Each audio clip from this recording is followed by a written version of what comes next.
আজ আমরা শিখব ম্যাট্রিক্সের একটি অত্যন্ত গুরুত্বপূর্ণ টপিক, সেটি হচ্ছে ম্যাট্রিক্সের গুণ সম্পর্কে। আচ্ছা, তো ম্যাট্রিক্সের গুণ করার আগে আমাদের আগে জানতে হবে এর শর্ত কী। সব ম্যাট্রিক্সের সাথে কিন্তু গুণ করা যায় না। তো ম্যাট্রিক্স আমরা লেখার জন্য যে পদ্ধতি অবলম্বন করতাম সেটি হচ্ছে আর ইন্টু সি, যেখানে আর ছিল রো নাম্বার এবং সি ছিল কলাম নাম্বার। তো বন্ধুরা, আমরা দুটো ম্যাট্রিক্স নেই, A1 যে ম্যাট্রিক্সের রো নাম্বার হচ্ছে R1, কলাম নাম্বার হচ্ছে C1, এবং আরেকটি ম্যাট্রিক্স নেই A2 ম্যাট্রিক্সের রো হচ্ছে R2, কলাম হচ্ছে C2। তো আমাদেরকে যে জিনিসটি জানতে হবে যে গুণ করার শর্ত হচ্ছে প্রথম ম্যাট্রিক্সের কলামের সংখ্যা দ্যাট ইজ C1 দ্বিতীয় ম্যাট্রিক্সের রো এর সংখ্যার সমান হওয়া লাগবে।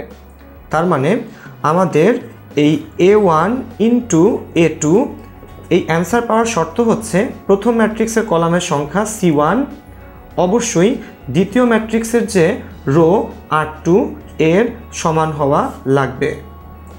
প্রথম ম্যাট্রিক্সের কলামের সংখ্যা দ্বিতীয় ম্যাট্রিক্সের সারির সংখ্যার সমান হলে সেক্ষেত্রেই কেবল ম্যাট্রিক্সের গুণ পাওয়া সম্ভব। এবার আমরা চলে আসি গুণ করার জন্য আমরা যে সূত্রটি অবলম্বন করব। তো আমরা দেখি এই সূত্রটি একটু উদ্ভট, অদ্ভুত এবং অবাক করা একটা সূত্র, কারণ এটি কোনো সূত্র নয়, বেসিক্যালি একটা চিহ্ন, এবং চিহ্নটি হচ্ছে অনেকটা এরকম কেন অ্যাপ্লাই করছি আমরা সেটি একটু দেখি। যেমন এখানে এ এবং বি আমরা দুটো ম্যাট্রিক্স অলরেডি নিয়েছি। তো এ এবং বি আমরা যখন গুণ করতে যাব আমরা একটা জিনিস একটু খেয়াল করি। আমরা ফার্স্টে এ বি গুণ করার আগে এদেরকে লিখে নিই।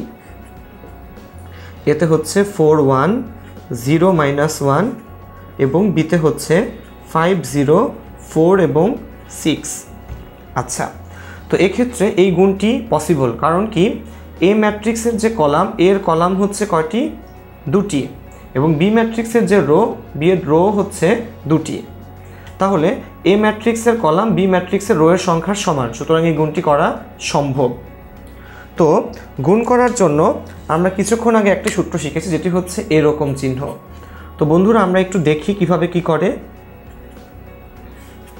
নিয়ে নিলাম এই দুইটি উপাদানের সাথে এই 4 এবং 0 প্রথম ম্যাট্রিক্সের প্রথম রোতে যে উপাদান আছে এই দুটির সাথে এই উপাদানগুলো গুণ করতে হবে পর্যায়ক্রমে। প্রথমে এই 4 এর সাথে গুণ হবে এই 5, তাহলে 4 5 20। এরপর 0 সাথে এই 0 সাথে গুণ হবে হচ্ছে এই 0, এই 0 সাথে এই 0 আর 0 গুণ করলে আমরা পাবো হচ্ছে 0। তাহলে প্রথম ম্যাট্রিক্সের প্রথম রোয়ের দুটি উপাদান দিয়ে আমরা দ্বিতীয় ম্যাট্রিক্সের কলামের দুটি উপাদান গুণ করলাম। এবার এই 4 0 দিয়ে গুণ করতে হবে 4 6কে। এই 4 এর সাথে এই 4 গুণ করলে অ্যান্সার আসবে 16, 0 সাথে গুণ করলে অবশ্যই আমরা পাবো 0। একই রকমভাবে প্রথম ম্যাট্রিক্সের যে দ্বিতীয় রো রয়েছে সেটি হচ্ছে 1 আর -1, সেই দুটো দিয়ে আমরা একই রকমভাবে দ্বিতীয় ম্যাট্রিক্সের রোগুলোকে গুণ করব পর্যায়ক্রমে।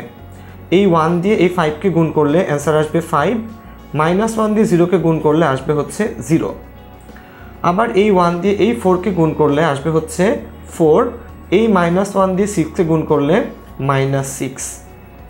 তাহলে সব মিলে যেটি দাঁড়াচ্ছে যোগের পর 20, 5, এখানে 16 আর এখানে হচ্ছে -2। বন্ধুরা, গুণের এই প্রসেসটি তোমাদের সুবিধার জন্য আমি আবার একটু ব্যাখ্যা করছি। সেটি হচ্ছে প্রথম ম্যাট্রিক্সের এই 4 0 দুটি উপাদান দিয়ে দ্বিতীয় ম্যাট্রিক্সের কলামের দুটি উপাদানকে আমরা পর্যায়ক্রমে গুণ করেছি। 4 এর সাথে 4 গুণ করে 4 5 20, 0 সাথে 0 গুণ করে 0। আবার এই দুটি উপাদান দিয়েই আমরা দ্বিতীয় ম্যাট্রিক্সের দ্বিতীয় কলামকে গুণ করেছি। 4 এর সাথে 4 গুণ করলে 4 4 16, 0 সাথে 6 গুণ করলে 0।